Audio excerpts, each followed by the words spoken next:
Shohei Ohtani has a new interpreter following that gambling scandal with his former interpreter. But who is the man known as Will the Thrill? LA Times reporter Jack Harris has been looking into him, and he joins us this morning with more. Good morning to you.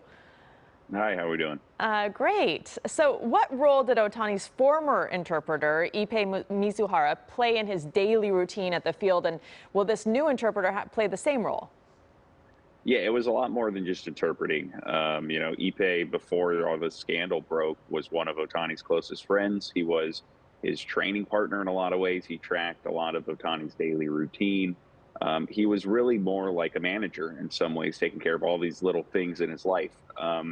Will Ireton, his acting interpreter right now, it's going to be a little different. He was a team employee before. He used to be Kent Maeda's interpreter. He was part of the baseball operations staff up until this last week. He's going to be able to help with a lot of the communication things. But this is also going to be a big change for Ohtani to try to figure out, what his daily kind of regimen looks like without the guy who was closest to him these last 6 years. So was that an intentional move by the Dodgers to pick someone who has been a trusted member of the team already and who they know?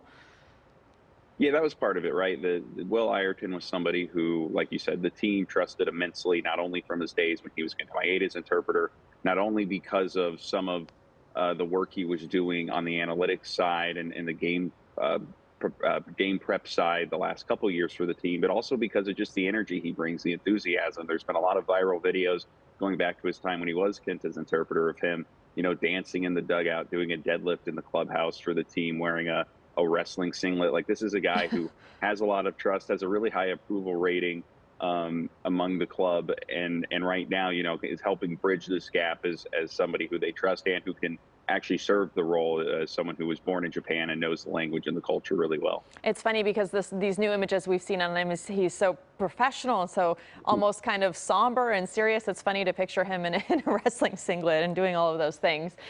What is the typical vetting and background check and hiring process these interpreters go through before joining? Is that now something that's being looked at again? Yeah, there's nothing specific, I think, when it came to like a betting or gambling side with a background check. Like same with players or just other employees the club would hire. I think there's a level of due diligence they try to do before bringing people in, especially people that are going to be around their players and around the clubhouse. And from a gambling standpoint, interacting with guys that, are actually on the field and dictating the games.